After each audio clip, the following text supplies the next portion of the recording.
Five, four, three, two, one. Tactical 16 radio. Fire in the hole! With Silent J. Hi, everybody. It's Silent J. I'm here. No fear, homies, homegirls. What is this? Hold on a second. It's on Facebook.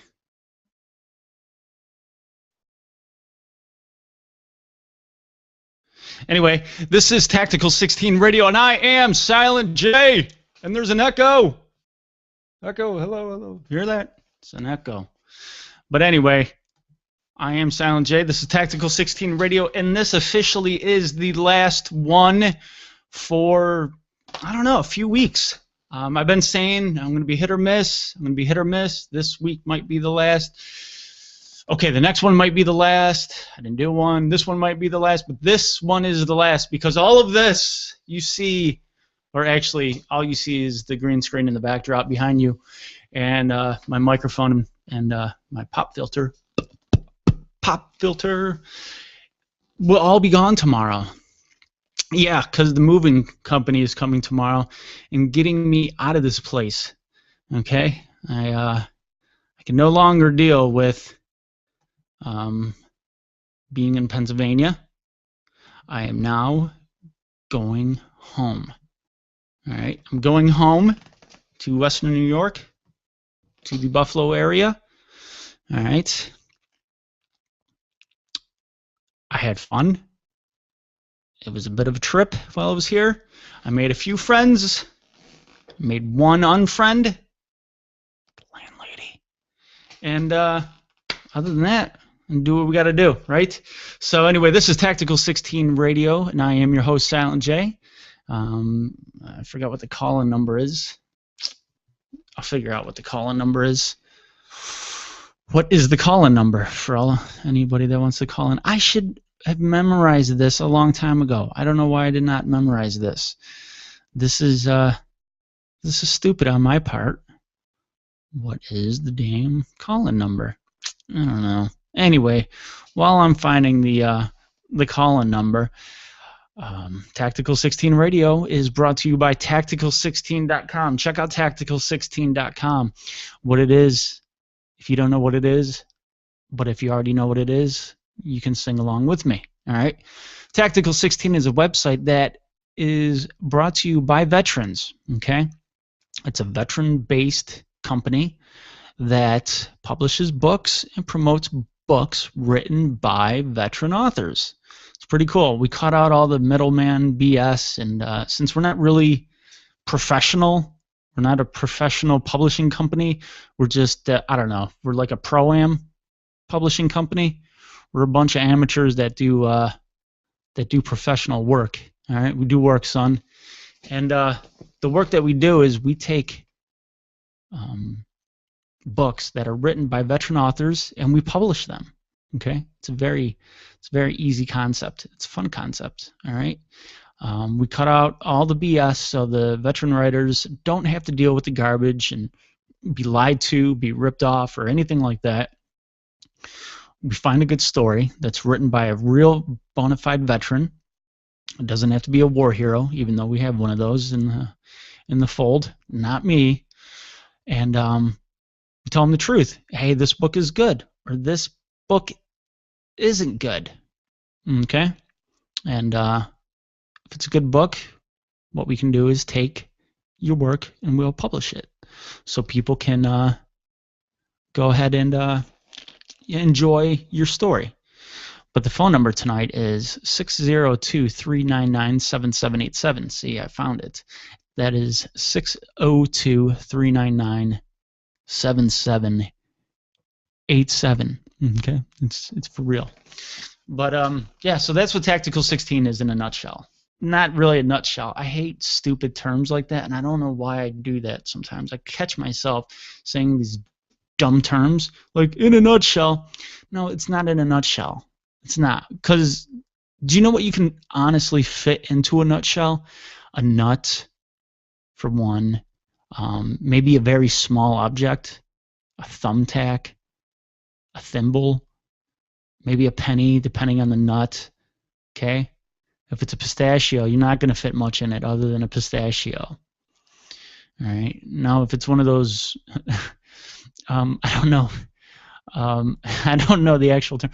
Those black nuts from Brazil. I know a term for them, but I think it's a slur. So I don't know the real term. Those black nuts, you know, the ones that people have in their stupid dish, like the stuff that your grandmas have in their dishes around Christmas time. It's like, why doesn't nobody eats those? They have walnuts might be the worst nut on the face of the earth. Like, it's really gross. Like, to have a plain walnut, I would rather chew on broken glass, just because, you know, with glass in your mouth and you're chewing on it, you're going to get some kind of excitement. All right, it's not going to be fun, but it will be exciting. Okay,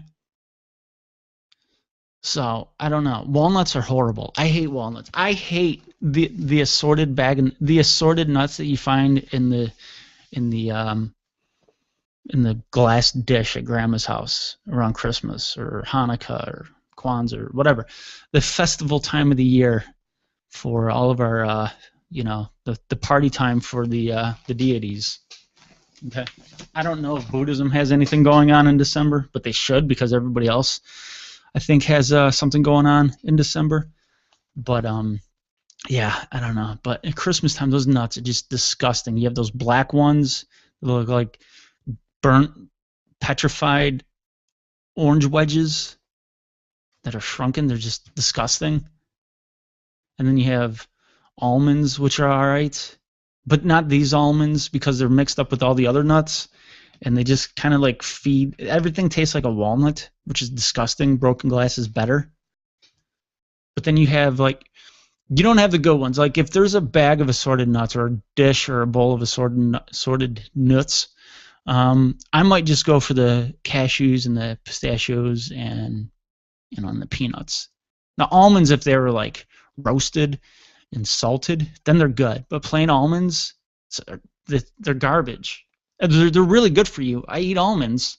I don't mind them, but they're not that good alone by themselves with nothing. Like, they need something to go along with it.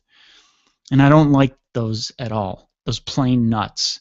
It's like, here's the thing. We've been getting ripped off for years buying bags of nuts, especially the ones with the shells on them, because that's just stupid. You're going to buy a bag of nuts that weigh, what, an 8-ounce bag of cashews? What was it, for like $10? Nuts are expensive. All right? They're expensive, and you're going to buy them in a bag with the shells, and they weigh the shells. All right? But they salt the shells. Like, I'm not going to put that in my mouth and try to, like, crack it open with my teeth. All right? I've already chipped a few teeth, and I don't want to do that again. I don't like that feeling. It's stupid. Give me a bag of nuts with no shells. I don't need all that other stuff. If you're going to roast those, if you're going to salt those, that's fine. But if you don't, that's garbage, because I hate it. You know, you get the bag with the damn shells on them. You're paying for half of the bag in terms of weight is garbage. It's useless. It's not going to do anything for you. Like, oh, look, I spent an hour and a half cracking open these nuts. Any protein I'm going to get out of it, any nutritional value I'm going to get out of this has already been worked off, because I have to put an extreme amount of work into cracking these damn things open. So I'm not getting anything nutritional out of it. I'm burning off all the calories. It's just time consuming. That's all it is. That's really all it is. It's just a time waster. If you see somebody eating a bag of nuts or eating nuts that have shells in them, they're bored. That's it. That's all you do. If I'm bored, I'm going to get a bag of nuts with shells in them, and then I'm going to work for my treat, and that's it. I'm not going to get anything else out of it. You know what I'm going to get out of it? An insatiable appetite for water afterwards because I'm dehydrated from all the salt, or I'm sluggish, or now I'm bloated. Now I'm going to drink that water, and I'm going to look like a fat ass because I just ate a whole bag of salted nuts, and now I am thirsty, and now I got to drink a ton of water not to feel thirsty. But now, guess what? Now I got all the sodium in my body, so now I'm retaining a ton of water. That's not fun. It's just time consuming. You're bored. You eat a bag of nuts, you're bored. Obviously, you're bored, and that's fine.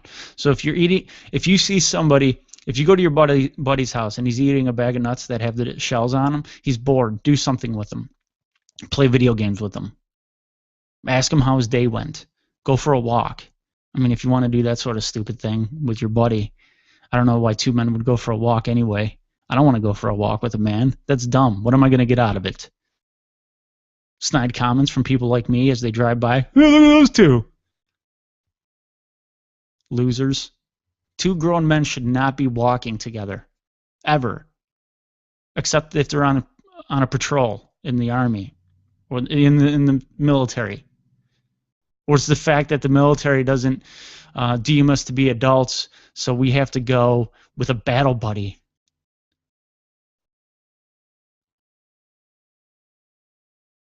I'm still here. I'm just really soaking that stupidity in. Battle buddies in the army. Hey, Battle! Hey, Battle, I gotta go to the bathroom. Battle, you want to go with me? I hate that term. Battle. It's a battle buddy. That's the stupid, I don't know, geek name that somebody decided that would be. Instead of your brother in arms, your gunner, your wingman, which is all kind of, a little fruity if you ask me.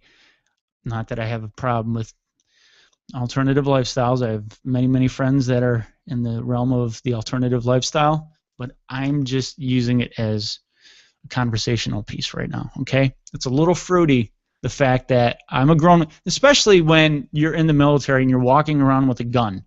Why do I need a battle buddy when I'm walking around with a gun? Because if I'm in danger, okay, and say I am in a FOB in Iraq and it's pretty well built up, or if I'm in Fort Bragg or Fort Knox or Fort McCoy or Camp Shelby, whatever the case may be, and I have a gun, I have a weapon, I have a sidearm, I have an M16, I'm at the range, I'm not going to be in danger, okay? I have a weapon. All right? I don't need a babysitter. Don't worry, nothing's going to happen to me. And if it does, I'm going down guns blazing, all right? Nobody's going to try to hurt me or capture me on the way to the Porta-Shitter at a range at Fort McCoy when I'm walking with a gun. Nobody's going to want to mess with me, okay? You know why? Because I got a gun. And usually when you see somebody walking down the street or the road or wherever the case may be, and they have a gun, whether you know them or not, or if you want to do them harm or not, you're really going to think to yourself, is it really worth it? It's not. And if you're overseas, and it's like, hey man, I got to go to the bathroom. Okay. I can't go. Why? Because I don't have my battle buddy with me. That's dumb. What's going to happen to you? You a wussy? You scared something's going to happen to you? Here. Take this walkie-talkie. All right? We're just going to pretend you're on a scout patrol, okay? You're doing a recon, and you're just going to happen to go poop. If you run into any problems, get a hold of me on this radio, and if you get a hold of me on that radio and like, hey man, on the way to the bathroom, I got into some trouble. You know what I'm going to say? You should have cleaned your weapon, because now you're getting a hold of me because your weapon won't fire. Is that it? And most likely they're going to say yeah. Because nothing bad is going to happen to you. So you don't need a battle buddy. Now, if you're out on a patrol, that's different. That's not a battle buddy. Okay? It's a brother in arms. It's your squad member. It's your team leader. It's your platoon sergeant. Whatever the case may be. It's not your battle buddy. Battle buddy sounds dumb. It sounds like a really crappy 80s kids toy that the WWF would make. Like, buy the Hulk Hogan doll, and when he faces off against Mr. Wonderful Paul Orndorff and Cowboy Bob Orton, he's going to need his battle buddy. Who's his battle buddy? Macho Man Randy Savage. Ooh, yeah, dig it. That's his battle buddy. That's as far as battle buddy should have ever gone. Is in 1984, 1985.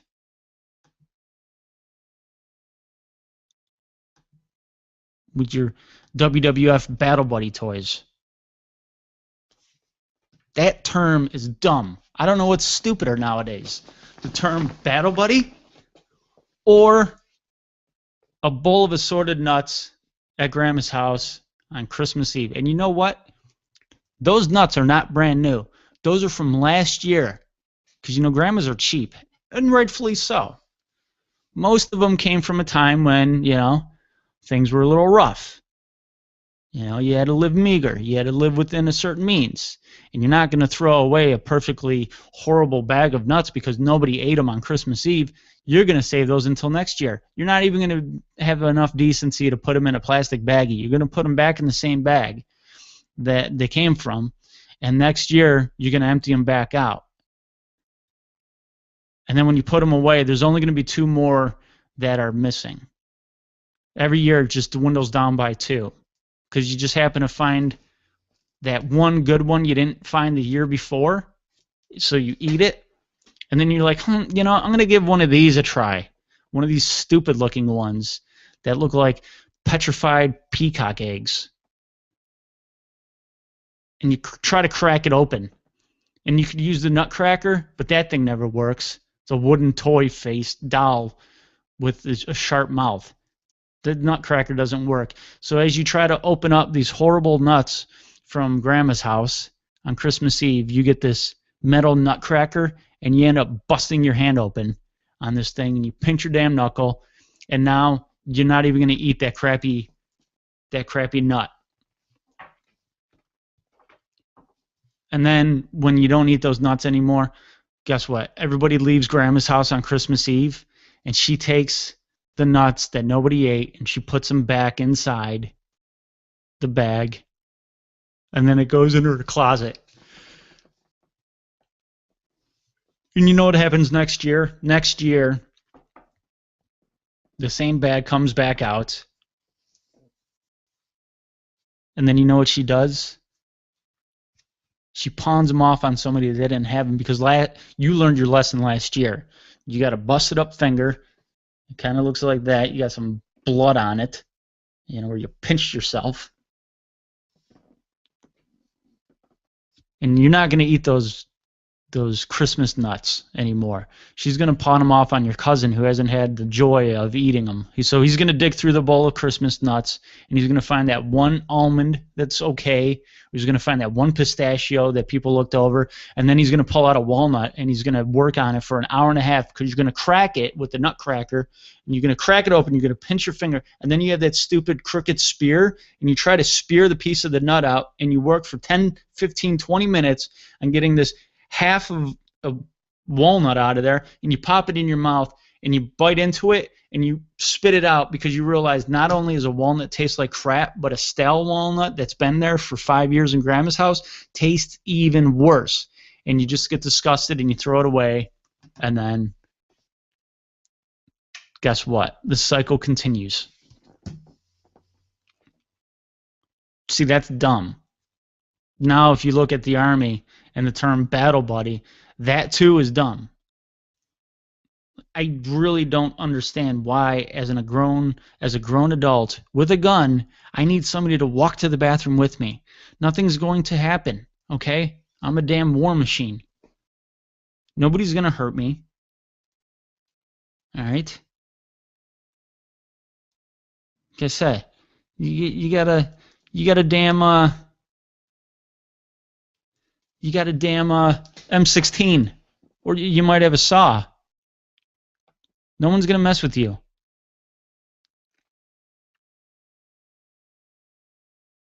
And if they do, they're gonna learn the hard way. So why do you need a battle buddy? That's the dumbest thing in the Army. That's so stupid.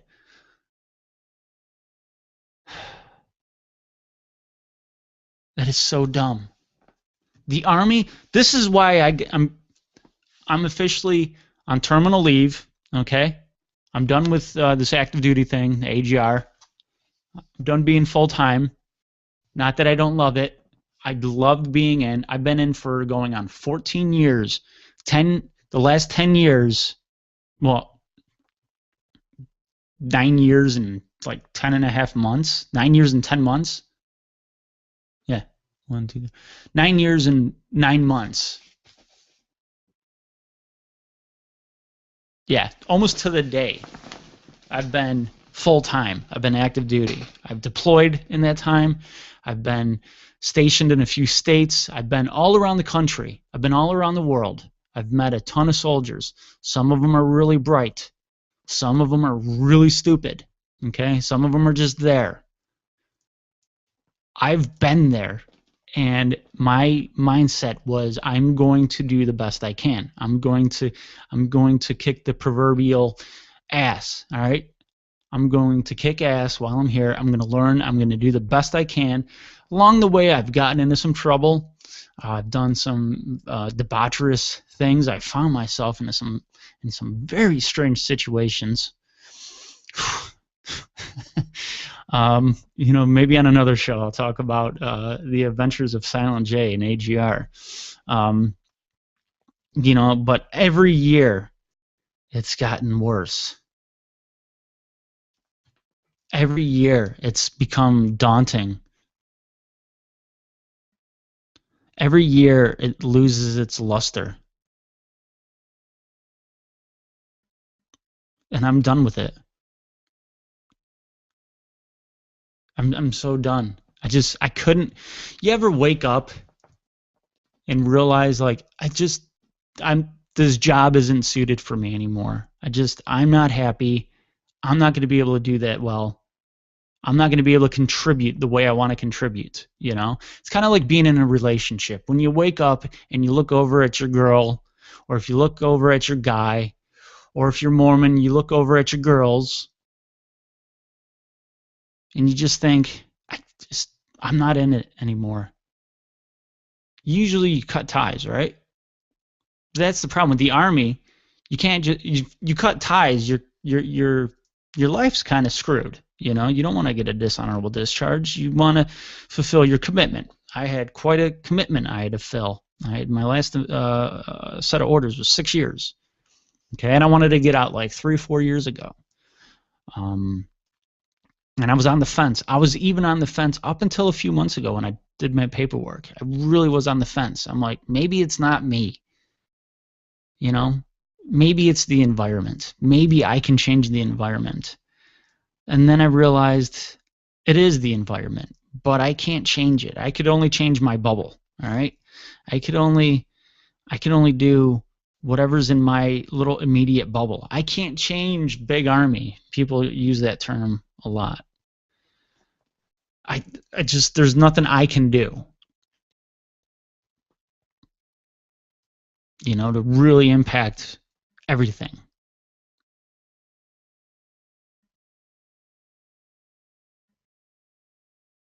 So I'm getting out. I'm going to go into the reserves, I'm pretty sure. But I'm done. I just can't do it. I just wake up every day for the last handful of years. I've woken up and I'm like, oh, fuck. I got to go to work. And it became a chore. And every day I've woken up, I'm like, have to do this. I have to. I have no choice. And I try to, I have a daughter. I try to teach my daughter. You get fulfill your obligations. Go through with your commitments. Do what you have to do. Be a man. Be a woman in her case. Be a girl. And do what you said you were going to do. And I can't tell her that stuff if I don't do the same thing. I'm going to look like a two-faced idiot.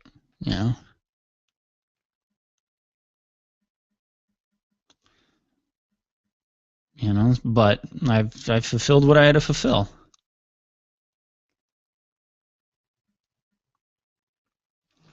So now I'm done. And now I get this sense of relief. I feel relieved in a way. Like I can wake up now and be excited. I'm going to be going to school. More than likely, I'm going to the reserves. Maybe I can help something. And maybe if I'm only there for 2 days out of the month, I feel like maybe I could help something because I don't see the other 28, 29 days of idiocracy and stupidity. Okay, I'm out of that bubble. But now I could wake up and I'm like, I got to go to school. Yeah, it's going to get boring after a while, but I look at it as the same way. My commitment for school is 2 years or 4 years or 6 years, whatever the case may be, and I'm not going to leave until I have a piece of paper saying IR Smart because I gave a state university a lot of money, and now they verified what I've known my whole life. I can read, I can write. I'm pretty good at math. Not that stupid math. We're going to get into stupid math in a second, okay? But day-to-day math, okay? If I go to the store and I grab 5 things and I put it on the counter, I know how much I have to give you. And guess what? I can add in that 5%, 6%, 8% if you live in Erie County in New York, like 50% sales tax. I know that. You don't have to tell me it's your grand total is $8.64 and I'm sitting in there digging in my ass because I already knew how much I was going to spend by the time I got there without the use of a calculator, okay? Because I could do that day-to-day math. I can do math to survive. Like if I'm walking down the street and 4 people look at me with a dirty look, I'm going to subtract myself from that situation and not get my ass beat, because it's going to be 4 times the amount of pain as one person can bring you. See, that was multiplication. I'm good at this shit. So I'm going to go to school now, and I'm going to go to school for broadcasting. So what I'm doing right now by speaking into this microphone in front of me, okay, with this filter, with these headphones on, with this mixer next to me, with this computer in front of me, and all these fucking wires and these studio lights and this green screen and this backdrop, I'm going to go to school for a couple years for someone to tell me, yeah, you can do a radio show. They're not going to teach me how to put on a better radio show or a better podcast or a better internet show. They're just going to verify that I can, in fact, do this. And now I could go to a radio station if I so desire to and be like, hey, I've already been verified by a university saying I can do this stuff, so now let me do it. And they'll be like, okay. Like, oh, by the way, do you have any experience? Yeah, I've been doing podcasting and internet radio and even FM radio for a little bit for the last 4 years, 4.5 years. So I'm good. But you wouldn't take my word for it. I had to show you a piece of paper. Here's my piece of paper. Okay? Am I verified? Am I good to go? Okay? Because that's what college is. It's just verify. Unless you become a doctor, all right? A doctor, they teach you how to cut people's brains open. Okay, a lawyer. What do they teach a lawyer? What do they get to teach a lawyer? How to argue a case? Listen, if you want to be a lawyer, you're pretty much it's probably well known by people around you that are in your life that you can spin a good story. All right, you're just learning the little nuances of law. They're not teaching you how to be a lawyer. They're teaching you how to not be losing out when somebody argues with you in court, where that sustained and overruled, it's probably going to go in your favor if you paid attention in law school. That's about it. What does college teach you? Not much. A scientist, they're good at, okay, they teach you scientist stuff. There's anything medically related or science related, I'm sure they'll teach you. But other than that, what are you're gonna go to culinary arts school? That's the biggest hack freaking degree out there. I'm gonna teach you how to cook. Well, guess what? If you're going to college to learn how to cook, you already have an interest in cooking. And guess what? I'm a pretty decent cook when it comes to certain things. Not everything. Sometimes I suck at cooking, like chicken. I always seem to dry that motherfucker out. But other than that, I can create a meal in the kitchen. Nobody at a university or at a college or even a tech school taught me how to do that. Nobody taught me that this food and that food really go good together, and if you cook them together, they taste good. You know what taught me that? My taste buds. All right? Because unless you're a rich idiot, you know what tastes good. Because rich people tend to eat food that sucks. Okay? It doesn't really taste good. It just looks really fancy. You're just helping somebody pay off their student loans because they're working at a fancy restaurant. Okay? I know steak tastes pretty damn good when it's paired up with a certain vegetable or certain vegetables, like root vegetables, onions, garlic, potatoes. That's good. Green leafy vegetables, certain green vegetables, asparagus is good with steak. Okay? And I see I just lost a couple viewers. Okay, for those 2 cooks that were just watching me on YouTube or Google Hangout, I could see they're mad. Oh, one more person is watching now, but 2 left and 1 is back. So those 2 people that left from the YouTube channel, they're upset because they went to school to be a cook, and I just insulted them. Because you should never go to college to be a cook. You know it tastes good. Put food in your mouth. If it sucks, let a couple other people try it, okay? If they all agree that it sucks, don't ever make that. Don't ever offer it to anybody. If you're the only one that thinks it sucks, maybe you don't have the taste for it. Or some things like sushi, there's an acquired taste. You start off with baby steps. You start off with a California roll. Next thing you know, you're eating sea urchin with quail egg on top of it. All right? Because it's good. But if I start off eating sea urchin with quail egg on it, raw quail egg and raw sea urchin, you know what? It's probably not going to be that appealing to me. I have to work my way up to it, okay? It's like if your main goal is to be with a really big girl, you might want to start off a little bit smaller, kind of get the ropes with the skinny girls, and then build your way up. Listen, I got plenty of friends that like bigger girls. There's nothing wrong with that. You just got to work your way up. No 16-year-old boy's like sees a girl that, there's something for everybody. There's a 300-pounder out there, okay? Somebody's going to want to be with her. Somebody's going to like her. There's might be even a 500-pounder. I've seen those weird shows on A&E, okay? If you're 17 years old, you're not going to jump into that. That's like not knowing how to swim and jumping into the deep end. You might drown, all right? You're going to work your way up to it. You don't like skinny girls? Okay, so you're not going to get with a 115-pound chick. You might go with a 175-pounder.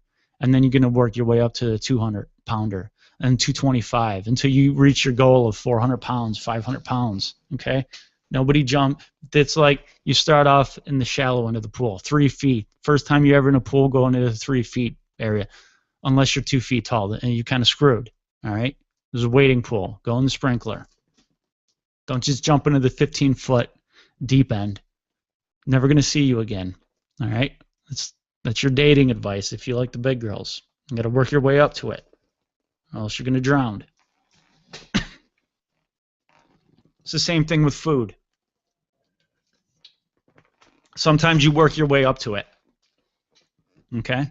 You got to work your way up to certain foods. There's just some foods, culturally speaking, us as Americans, I know there's a lot of, Listen, for all my international friends out there, I know lately, the last couple weeks, I've been getting a lot of people from English-speaking countries such as New Zealand and Ireland and England and Australia. Hi, guys. Just want to say hi to you. Thank you. I've never met you guys, but I love you, okay?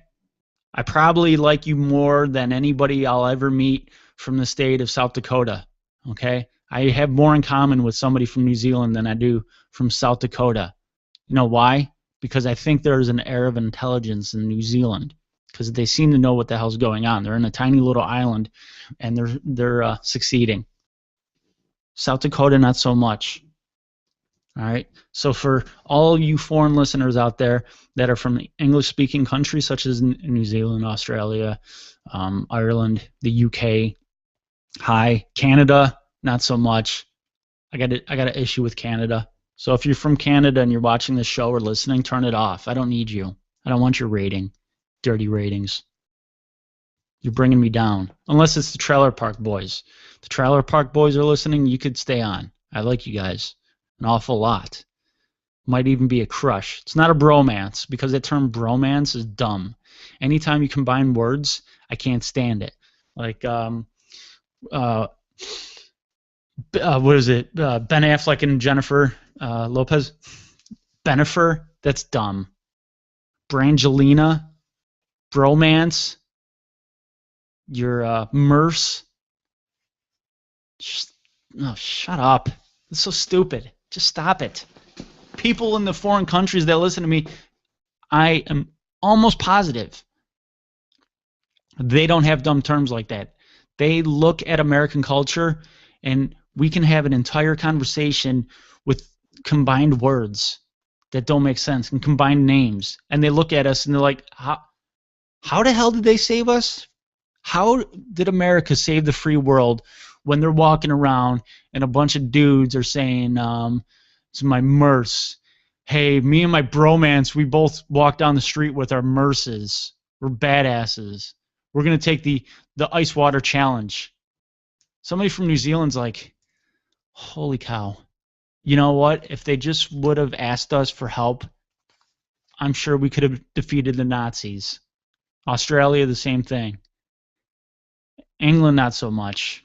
Come on, we kind of had to bail you out. Ireland, maybe. I don't know. But you guys didn't have an agreement with England.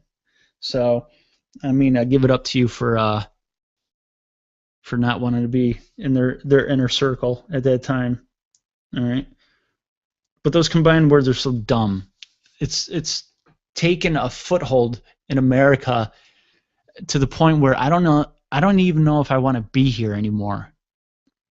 You know, when some people say, if you don't like being in America, then get out. Yeah, get out. Get out. Don't let the door kick you in the ass. Don't let the door hit you in the ass on the way out. Okay? No. Okay. I get it. So bye. I'm going to leave. I am. One of these days, I'm retiring to a country where my dollar is worth a lot more than what it is here.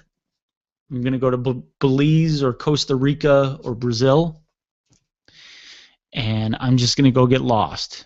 Go get lost in the rainforest. I'll do a lot of psychedelic drugs in the rainforest with a shaman that's wearing a New York Yankees t-shirt and a straw skirt. That's the dude I want to hang out with. If the guy's wearing a dirty old New York Yankees t-shirt with a straw skirt and no shoes and a trucker hat, and he's got the down low on some good psychedelics, I'm there. That's where I want to be. Why do I want to hang out in a country where people are like, you can't have that flag waving in front of your house because it's against the homeowner's policy, and we're going to fine you if you do, and those Christmas lights, as tacky as they may be, you can't have them up past January 2nd. Really? That's not where I want to be. But people are letting it happen because we got a bunch of dudes walking around saying bromance and Merce. And did you see that Brangelina are still going strong. They lasted longer than Benifer. They lasted way longer than Tomcat. Please. That's dumb. If I am walking down the street and I happen to have a wooden mallet to like pound steak pole, tent poles for like circuses. If I'm walking down the street with a mallet that size, I'm going to act like I am Mario and Donkey Kong, and I'm going to run and I'm going to smash you in the head. If you're a girl under the age of 15, you get a pass. If you're a boy of any age, you're gonna get cracked over the head. Okay? Especially if you're a middle-aged dad. If you're balding and you're just trying to be cool, you should listen. I'm not even gonna waste my strength or lack thereof by hitting you with a wooden mallet. I'm just gonna smack you. If you want to act like a chick, well, you know what? Maybe it'll be a chick fight. I'm not even going to give you the common courtesy of punching you in the face. If you're going to act like a 15-year-old girl, I'm going to fight you like I'm a 15-year-old girl. I'm going to smack you in your face.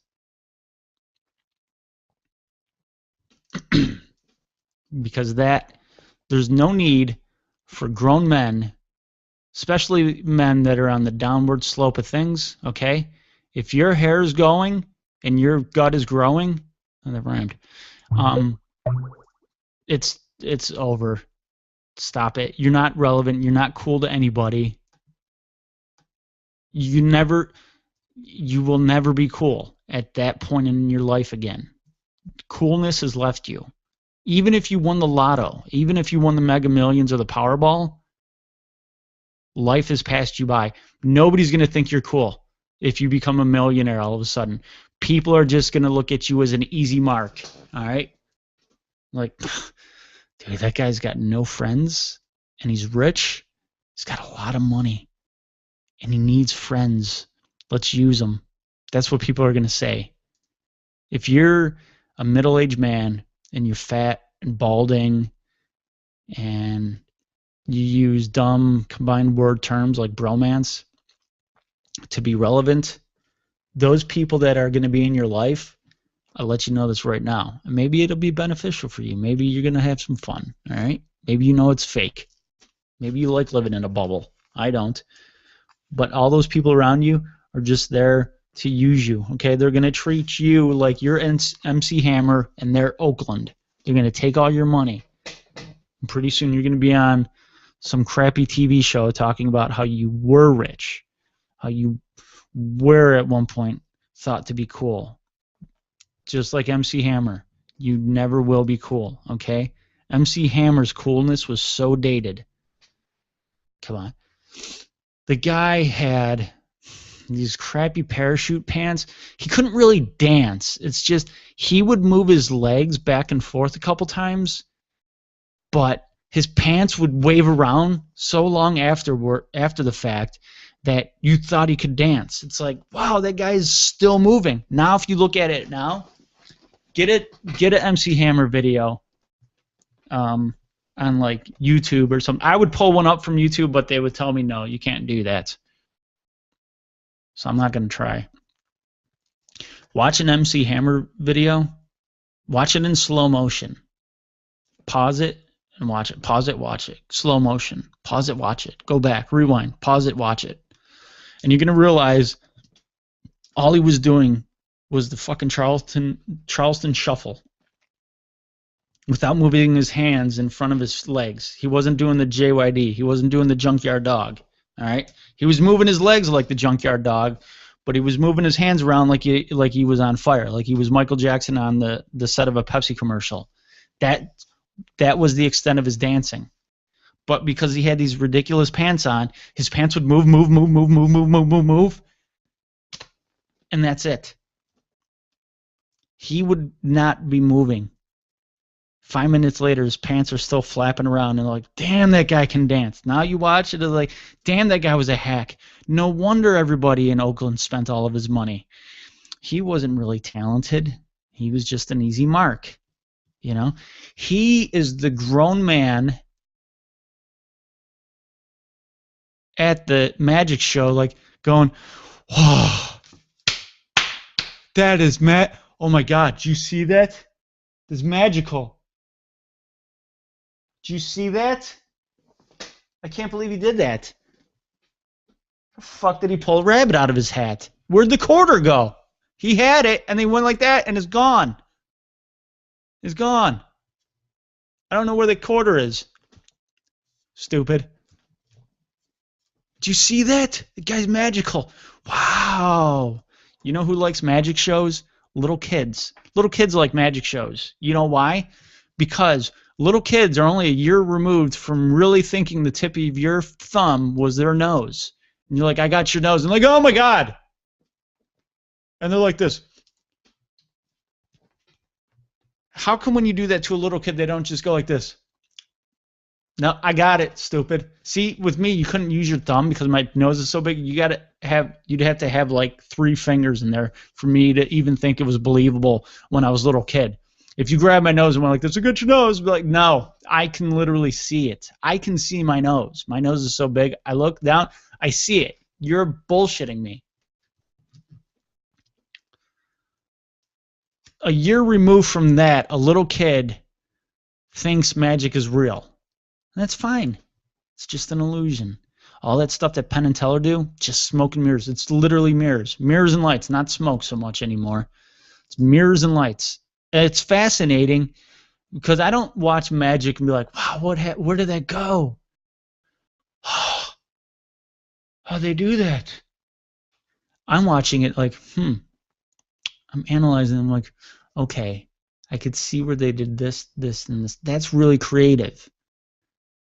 I don't think of it as, wow, where did that car go that just disappeared?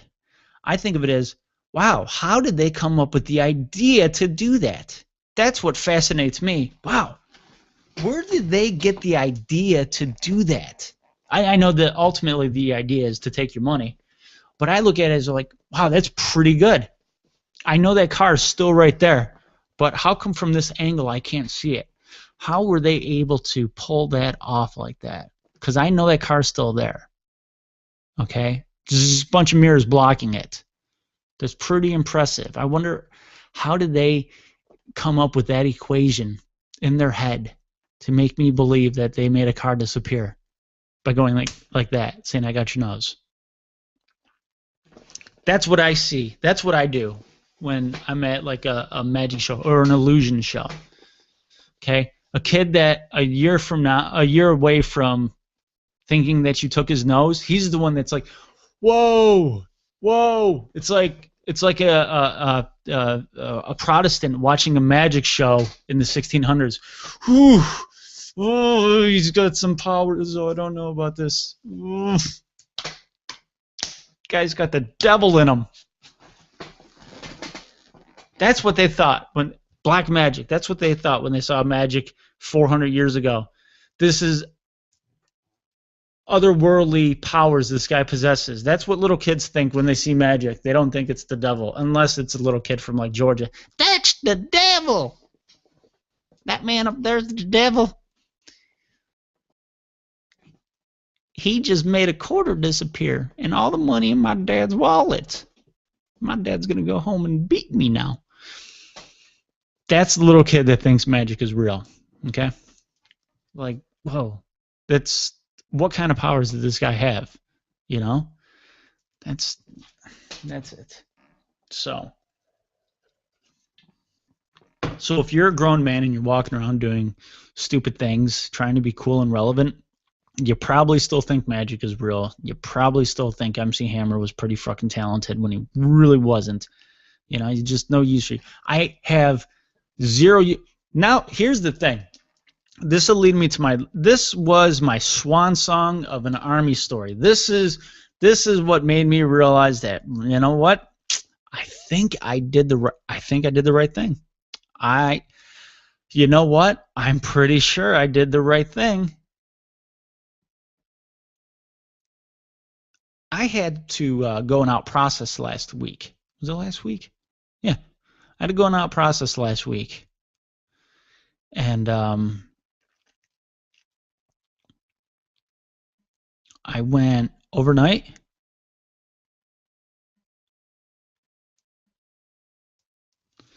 And I had to get a hotel. I had to put in, it's called a travel voucher. I put in my travel voucher so I can leave on one day, go and out process, stay the night, the next morning, do the other stuff I had to do, and then come back. Very simple, very easy, very cheap. Okay? Well, I get back and I realize that I didn't put the cost of the hotel on my travel orders. I did put down that I wasn't going to be able to get quarters. Quarters are not available. And sometimes if you go to a military installation, they'll have like housing, like a budget type hotel you could stay at that the military runs. Well, they didn't have anything available for me. No room for you at the inn, Joseph. And so you have to go off post and you have to get a hotel. Well, I put in there that quarters not available, need a hotel. I didn't put in the price. Okay, initially my error in not putting the price in there. So now, but they know, the guy that approved it knows this guy's going to be getting a hotel.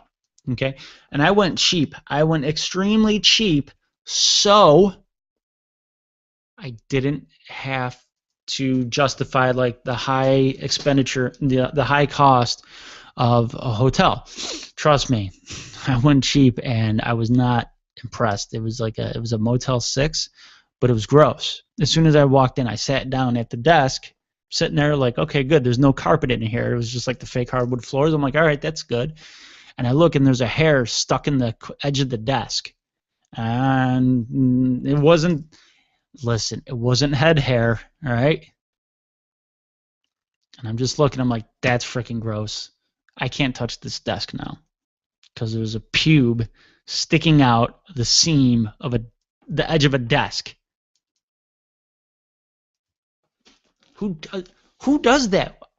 How do you get? And I know it was a pubical hair, a pubis region hair follicle, because of the way it looked. Okay, and I'm looking, like, how did it get there? Nobody went and plucked and then like carefully wedged the hair in there. I really think somebody was dry humping this nude. Like the edge. I had one of those creepy freaks in there that had this fetish with hotel table edges and just grinding up and down like, I don't know, like he had an itch and one got stuck. That's the only thing that I could come up with, reasonably come up with, and explain it to myself, justify, rationalize it in my head to where, okay, this makes sense. This is possibly what happened. More than likely, this is what happened. And the more I think about it, the more it's like, oh, that's what happened. That's really gross. So now I come back from this horrible, awful trip, and I put in my when you got a travel voucher, you have to put in, well, now when you an authorization orders, AO, when you have travel orders, you put in a voucher. Now the voucher is what pays you. Okay? It pays you your gas mileage, it pays you your food cost, and it pays you for lodging. Okay? And any expenditures that arrive from that trip, like tolls, ATM fee, things of that nature. Very cut and dry. I've gone to the course to learn how to operate this. I know I've been using this since its existence. 9 years, 8, 9 years, something like that. 8, 9, 10 years almost. Let's just say 9 years. I've been using this thing. Just one time. It was a simple mistake. It was a clerical error, as they like to say in the secretarial business. Clerical error. Okay. This wasn't that bad of a clerical error.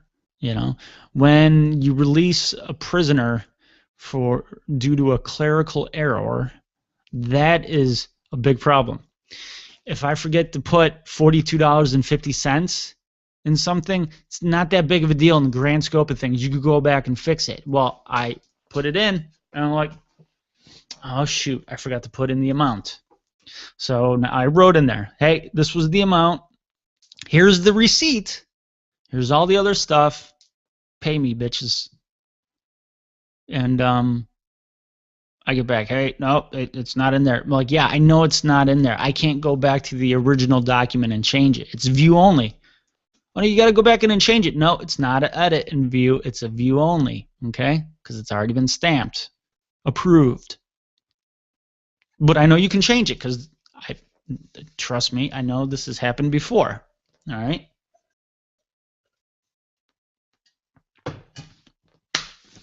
Guy sends it back. I don't know what to do. Well, can you write a memorandum for it? A memorandum. It's like whenever you have something going on in the Army and somebody just doesn't get it, you write a memorandum, and that memorandum basically explains everything. Like all these papers right here that you're not going to bother reading, here's the memo for it.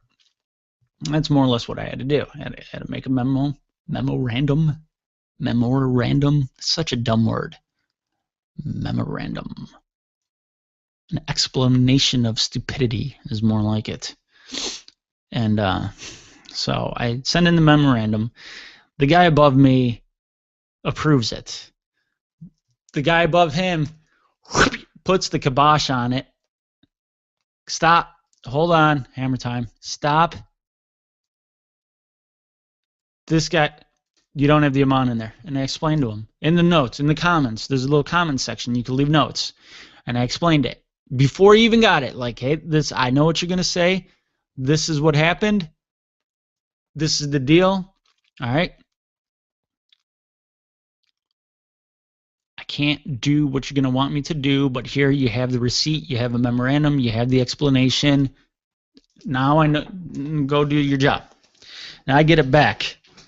You gotta edit it. You gotta edit the original document. And I'm like, you know, I knew he was gonna say this. And this is why I already explained why I can't. So I walked into the future and I saw stupidity. I went back to the present and I said to myself in the present, hey, I know what this guy's gonna do. He's stuck on stupid. What you're gonna have to do is combat this stupidity with answers to questions that you have not yet received. It was like the matrix of Army travel paperwork, okay? We all should have taken the red pill. This dummy's crunching on the blue pill. I'm like, we're completely different levels, man. And so I send it up to him again. Like, hey, I already knew you were going to say this. I can't do this because this, this, and this. But you have all the other stuff you need, and you can work around it. I know. Trust me, I know you can. Don't tell me you can't. I already know you can. I know what has to be done. So he sends it back. You have blah, blah, blah, cannot be, and he puts in, cannot, like capitalizes it when he denies it again. Like, you cannot do this. You have to fix this. And I'm like, okay. So I email him. Hey, I know what you're saying. I know what you're explaining. But if you look at everything, and I even sent a screenshot now. Now, I went into the screen. He thinks I can adjust. He thinks I go into the screen. He thinks I can fix. I take a screenshot of it. If you have an Android, just go like that. Take a screenshot of it. Okay. We took a little screen selfie. Selfie's a dumb word. Let's use one dumb word, okay, for the lowest common denominator listening to me right now. If you don't know what a screenshot is or image capture, it's a selfie for your screen. Okay, it's kind of what I did. You with me, lowest common denominators? All right, good job. Glad we're all on board. So I sent him the screenshot. Look. This is what you're telling me to do. Look on the screenshot. I can't do it. I can't. I would love to. This is what I said to him. I would if I had the opportunity to do this already, I would have, so I don't have to deal with you, okay? I don't. I don't want to miss out on $42 because I've been screwed on travel money before, and I'm not doing it again. This is my last time. I'm taking a stand right here. Stupidity stops. Maybe this is where you need a battle buddy. Maybe this is where I'm wrong. Maybe this is where I'm stupid. If I had a battle buddy, maybe you would have said, hey, stop. Hey, look, you're making a clerical error. All right, and it's going to be a grave error because you're going to want to kill a man in about a week. And that's at the point was I wanted to strangle this man because this man that I had to deal with, he's up at my higher. Okay? Higher. Yep, higher. Or higher. He's at the higher. He was an E8. I'm an E6. The only reason I have to listen to this man, the only reason I had to deal with his stupidity is because he was born before me and he joined the army before me. Okay, so he has more time in and he outranks me. That's it.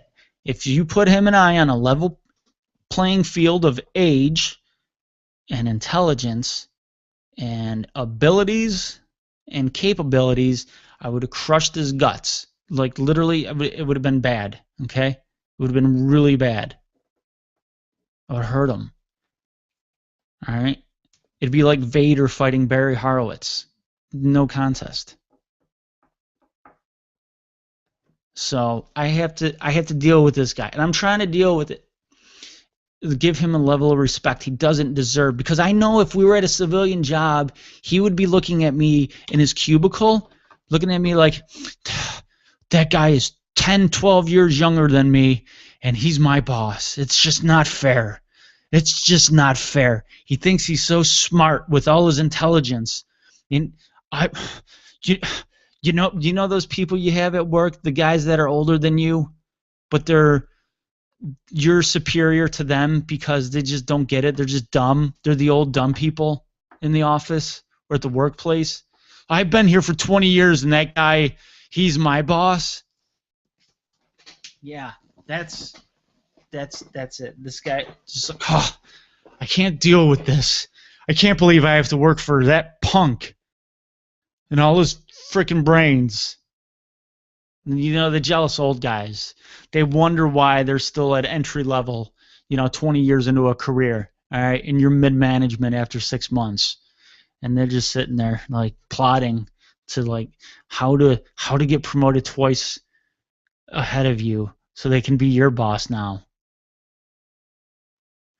So the level I'm at with this guy is, if everything was level playing field, we joined the army the same day, he'd be my driver right now. I'd be like, hey, driver, stop here.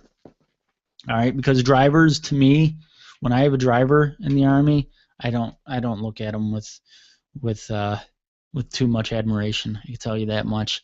I've had a history of drivers that that's what I want to do. I want to hit them in the head with a driver. Sorry, I have an itch in my ear. I need it because there we go. Oh yeah, I need a pen to get in there. Okay. I have a history of drivers in the army that I want to hit them with a 3 wood.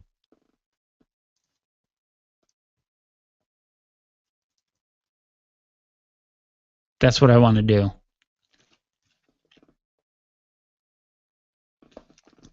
And I think maybe that's what I would like to do.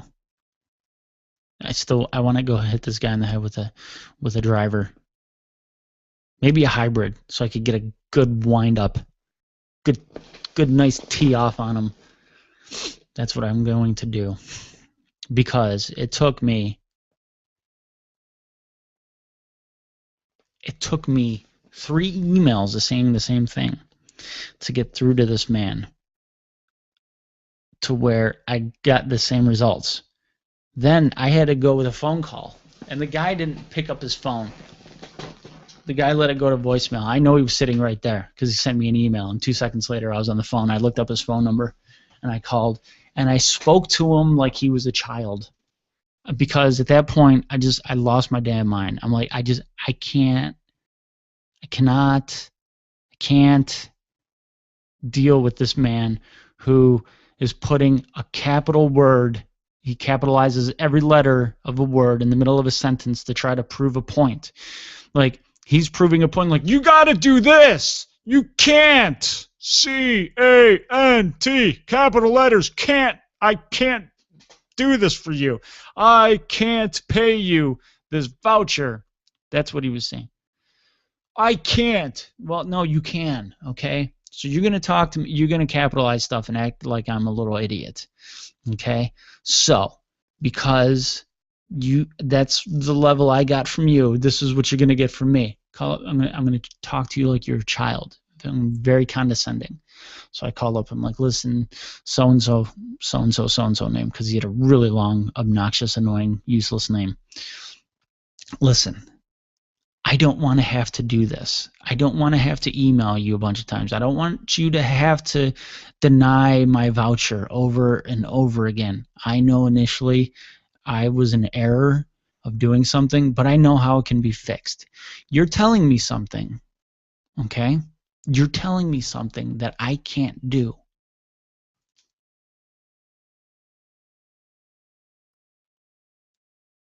Okay, you're telling me something that I can't do, and I have explained it to you. And I showed you. And I don't know why you think I want to waste my time. I don't want to waste my time. Because right about now, the level of wasting my time is far exceeding $42.51. Okay? It's far exceeding my patience level. You know, my level of patience. I am at like the $47 mark of aggravation, and it's not worth it. But now, just to cover the cost of being aggravated, now I want my money back. Okay? So, and I explained it to him. Like, I've showed you what I am unable to do. You want me to do something that I can't do. It's not that I don't want to. It's not that I want to deal with you. I can't do it. But you keep telling me the same thing. And I told him this. Keep telling me the same thing over and over and over and over again, as if it is going to magically change my ability to do something that I can't do. So you're wasting your time. You're wasting my time. I'm going to be here.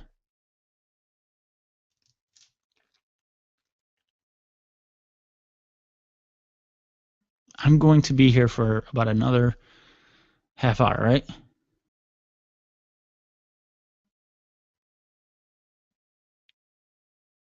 And when I leave, I tell them, here's my cell phone number. You can get a hold of me at that cell phone number. You can call me any day this weekend, because this was last Friday. You could call me any day, okay? You could call me Sunday morning if you want, and I'm going to tell you what's up. You can call me Saturday. You could call me Monday. I'll be back here on Monday, and I don't want to have to deal with this. We know what we got to do. You know what you got to do. You're going to have to fix it. And I told him, here's my number. Call me if you want me to explain this to you again. But I don't want to have to explain it to you again, okay? You outrank me. I shouldn't have to explain myself to you. We shouldn't, as grown men, I'm an E6, you're an E8.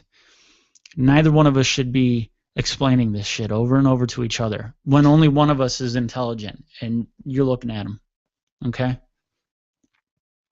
Magically, I walk in to work Monday, okay?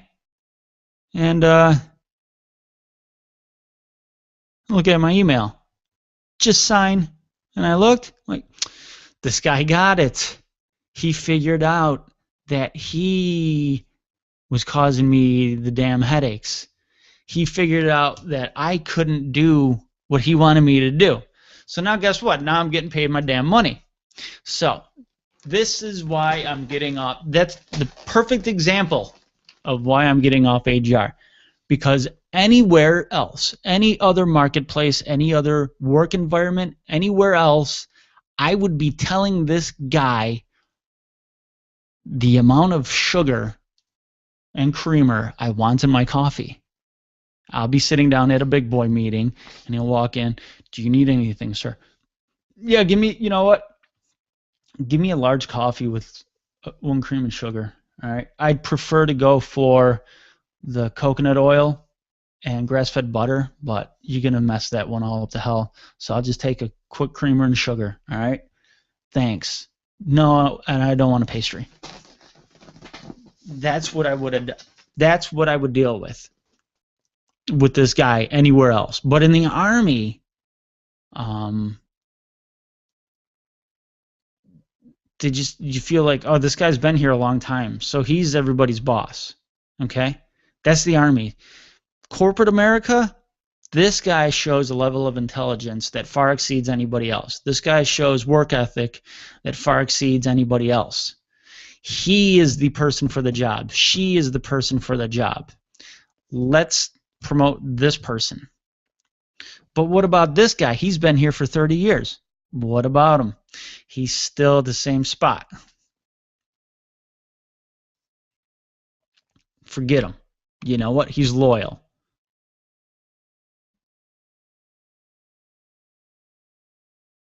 That's what we need. We need a bunch of team players. He's a team player. Unfortunately, he kind of gets it. He kind of realizes it. So he's a team player because he needs a paycheck. So he's going to be here. And unfortunately, that's how life is. Listen, if anybody's upset, don't be upset at like the whiz kid or the prodigy or the very intelligent person, the go-getter, you know, the guy that busts his ass or her ass. You know, be mad at that person that's been there at the same job forever and just doesn't go up. Maybe they just like, I've met people that were E4s for 17 years. Like, hey man, why aren't you an E5? Why aren't you an NCO? Because I like doing this. Oh, okay. I get it. 5 years ago, you realized that this was, you topped off. And you've now are fine with your, you made your bed, and now you're lying in it. And that, use another stupid pun. God, why did I do that? You know, but that guy's seen the light. I'm mad. I top out. This is where I've topped out. You know, that's it. This is it for me. I'm not gonna go anywhere else. I'm not going anywhere else. This is it for me. And yeah, but in the Army, it's like, oh, this guy, you know, this guy enlisted 6 years before you. Yeah, and well, he's your boss. But I'm better than him. Okay, I'm smarter. I know my job. My capabilities far exceed their capabilities. Why do I have to stand at a subservient position for him? Well, because he's been here longer. Don't you get it? No, I don't. But you see, I could run circles around this person. Yeah, I know, but he's been here before you. Okay. What about you? He's been here before me. He's my boss. Okay. So what the hell does that have to do with anything? Well, he got promoted before you. Okay, well, demote him. Why? He didn't do anything wrong. No, but he's not good at his job. That's what it should be. You should have demotions in the Army. All right, in the military, you should have a yearly, you know, we have a yearly review for NCOs in the Army. We have an NCOER. For the officers, they have OERs. It's basically our annual write-up. You know what you should get out of it? If you have a good NCOER, really good one, you should either get promoted or get a bonus. Like, hey man, you rock this year. You're really good. We want to keep you. We know you're on the fence about reenlisting. We're going to promote you for having such an amazing NCOER. Well, thank you. Or they'll be like, listen, there's no positions available to promote you, but we're gonna give you a $1,000 bonus in good faith on behalf of us to you, a very good employee. And you know what that person would say? It's cool, right on. Thanks. Thank you. Or here's the other outcome. There's three. The other outcome. Hey man, you did the same you did last year. You didn't improve. You didn't go down. Well, maybe you should have. You just stayed the same, so that you're not going to get anything, good or bad. Okay? You know why? Yeah. Okay. You were just there. You did what you had to do, and that's it. Okay. Alrighty. Thanks. And then there should be the one like, hey man, you really sucked from last year. Why do you suck? You know what? And you weren't that good the year before, and you're not good now. Why do you keep doing this? Oh, I get it. You suck. You suck at your job. Okay, you know what's going to happen? We're going to have to demote you. You know why we're going to have to demote you? Because you're just not good at your job.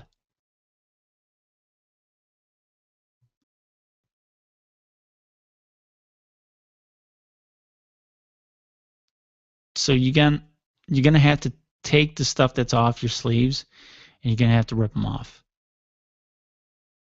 Because you're not good at your job. Because you suck. Okay? Sorry to tell you that, but you're just not good at your job.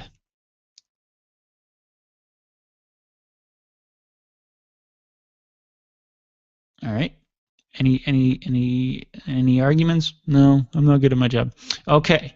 Have a good day. See that guy over there that just got promoted for being good? He's your new boss. So you go get cozy up to him. Maybe he can help you. And that's the way it should be. And that's the way it's not. So that's the reason why I'm saying goodbye. But that's okay. I got a lot to do. I got a lot to accomplish in life. All right. I'm very excited. Okay. You know what I'm going to do? I'm going to go to school. I'm going to go get verified for being smart. That didn't sound too intelligent, but in the grand scheme of things, that's all that's happening. Someone's just going to give me a nice check on a paper and be like, yep, we knew it. We knew it all along. You're pretty good. So you're going to go get a real job now.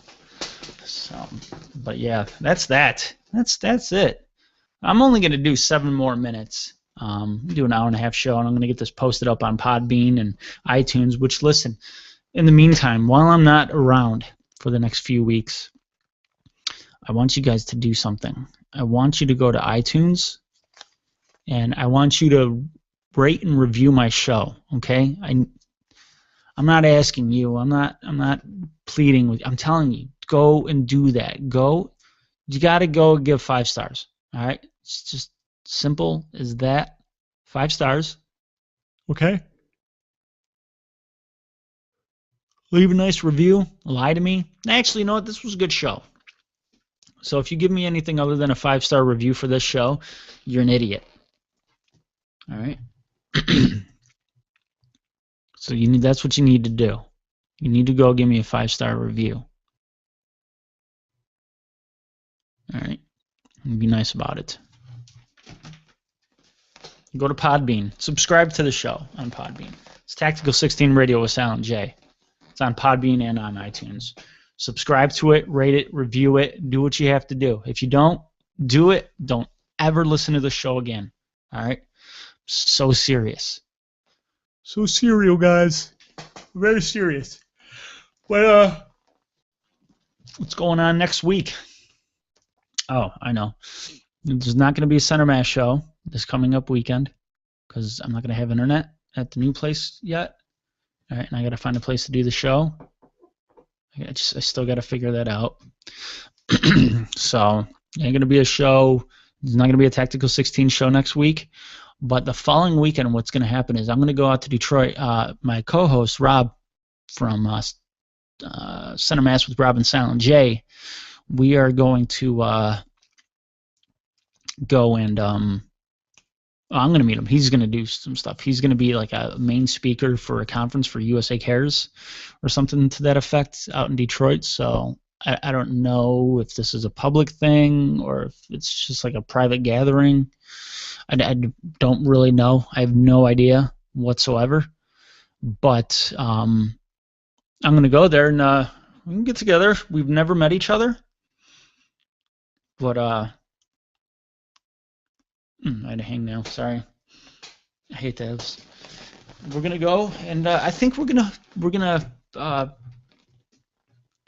tape a show together, like being right next to each other.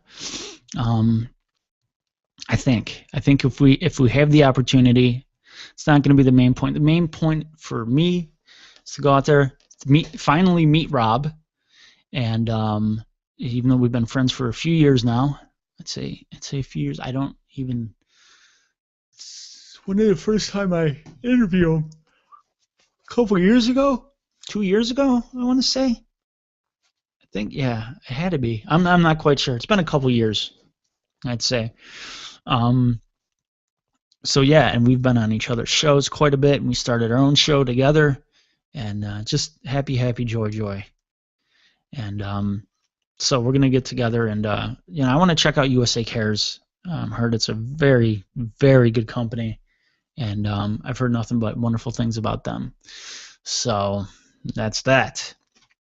But what I'm also going to do is I'm going to record some clips for this YouTube channel. All right, and it's going to be fun. It's going to be funny. It's going to be in regards to border crossings and Minutemen and Canadians and stupidity and hypocrisy in America. So if you guys get the joke, if you really get the inside jokes, great for you. If you just think it's funny, great for me, I hope you get both. I hope you get the humor and the seriousness, the entertainment and the education. It's the tagline.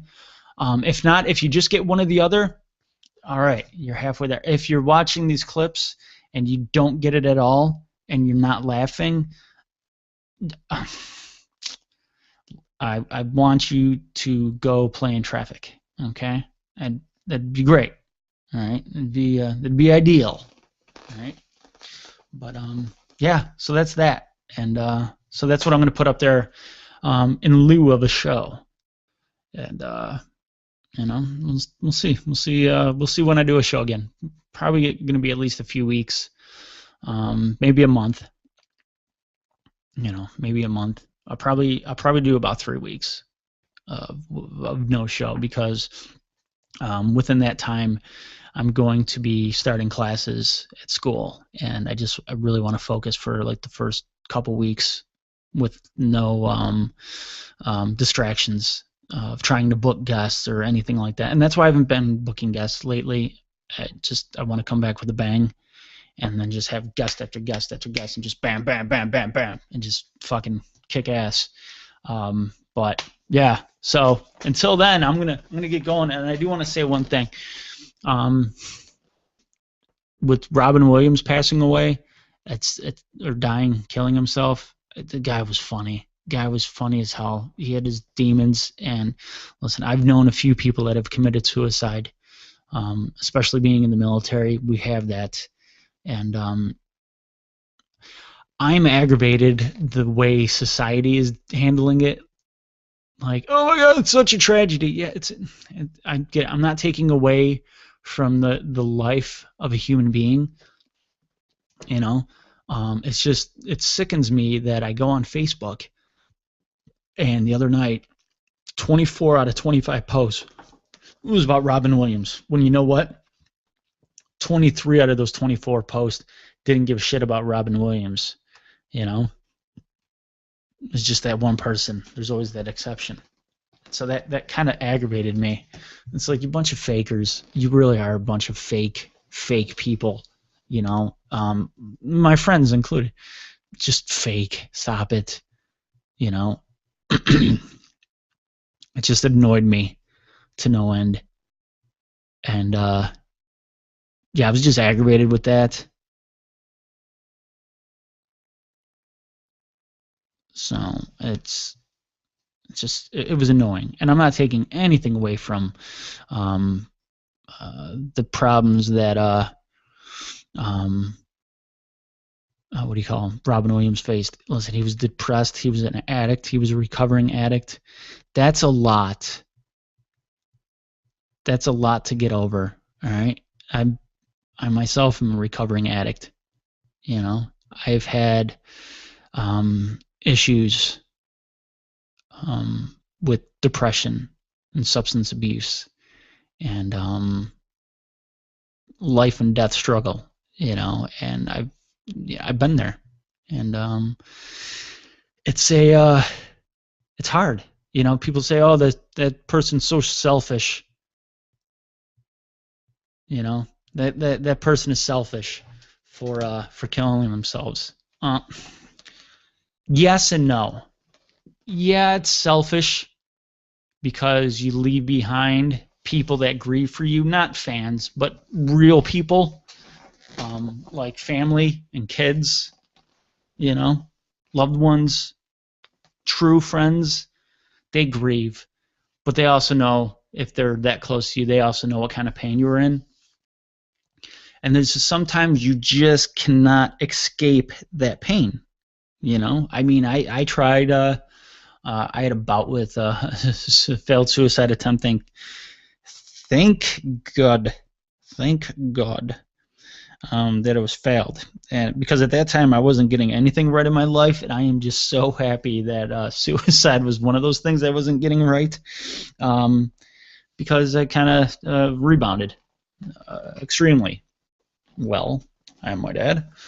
And I just yeah, at that time I wasn't being selfish. At that time it was the only way to stop that pain, that suffering, that aggravation, that turmoil inside me. And if I was able to be asked a question after I did it, but some people are like, "Why did you do it?" I'm like, "It was so painful." Well, that pain was temporary. Not in my head at that moment. Okay? Because at that time nobody was saying the right things. You know, I had to figure it out on my own, and it took me that instant to figure it out. Like, this happened. We don't have to get godly, but this happened for a reason. There is a reason this failed. You know.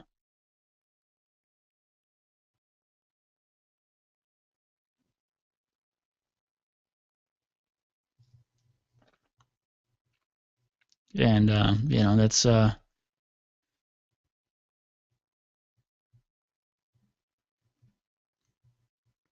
know, that's a good thing. I'm sorry, I just thought about it. And yeah, so nobody was telling me the right things. It took me to do the wrong thing the wrong way to get me to figure out the right thing to do. And so, you know, it happens. You know, I don't know. People kind of aggravate me with like, "Oh, he's a coward, he's a scumbag, he's this or that," or they also put him on a pedestal, like, "Oh, blah blah blah, you know, he was this or that." It's like, no, you know what? He was a really funny, talented, tormented man. That's it. He was extremely funny.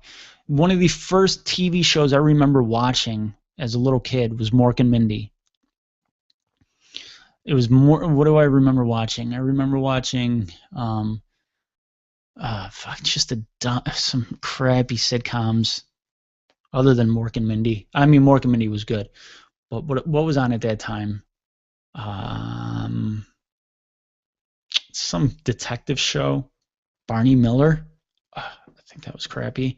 The Diner one, that was crappy. Different Strokes, that was funny. And I remember Mork and Mindy and The Muppet Show. That was funny. Those were funny. So, yeah, I think the very first comedian I was exposed to as a little kid was Robin Williams. And then after that, it was Red Fox and Bill Cosby. So that was on TV. Just in terms of stand-up comics doing acting, it was Robin Williams, Red Fox, and Bill Cosby for me. And I enjoyed his stuff. I enjoyed all of his works. I enjoyed The Birdcage, Good Morning Vietnam, what the Father of the Year won. I just saw that recently. His darker stuff.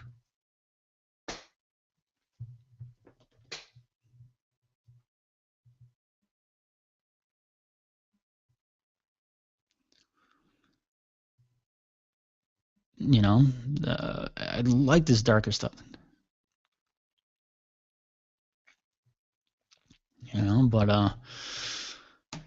I got it. Some people didn't get it. Some people only like this funny slapstick stuff. I like this really dark stuff because I don't know why it is. For me, a really good comic with a really dark side to him, to me, is really funny. Andy Kaufman comes to mind, and I look at those two as equals in my mind. Probably my two favorite non-traditional comics is Andy Kaufman and Robin Williams. I've talked about Andy Kaufman before on the show. I love this stuff, But I liked Robin Williams' work. The only thing I didn't like was Hook. It might have been the worst movie ever created. I hated that movie. Ugh. It was dog shit. I didn't like it. And I was younger when it came out. I wasn't that young, but I was young to where I should have enjoyed it. I'm 35 now. When did it come out? 20 years ago? I was a teenager, maybe? I don't know. I should have liked it, but I didn't. And I'm glad I don't, because I saw it recently, and I don't know why anybody would like it. But that's whatever. So, but anyway, listen, I'm going to get going. I don't want to leave you guys on a high note, so we're going to leave on a low note. But anyway, listen, for real, I'll be back in a few weeks. But until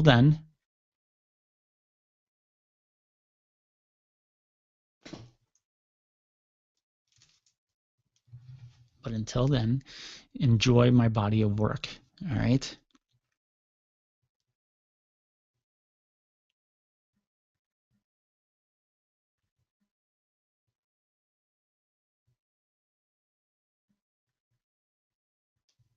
Alrighty. But I'm sorry, just preoccupied with something now. I gotta go. I have to go. But I'm going to go, and I will be back in a few weeks. I promise. All right. Go to iTunes, check out my stuff.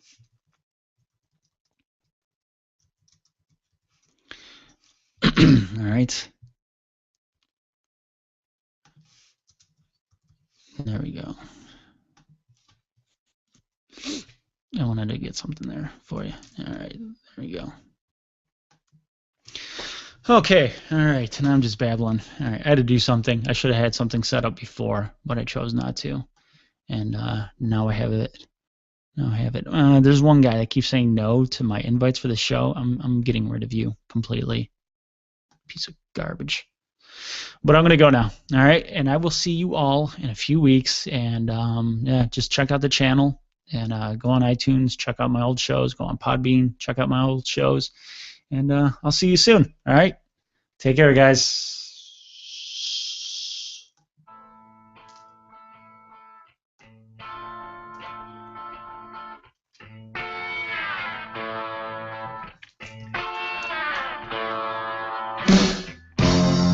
Just reached the place where the willows don't bend. There's not much more to be said. It's the time for the end. I'm going.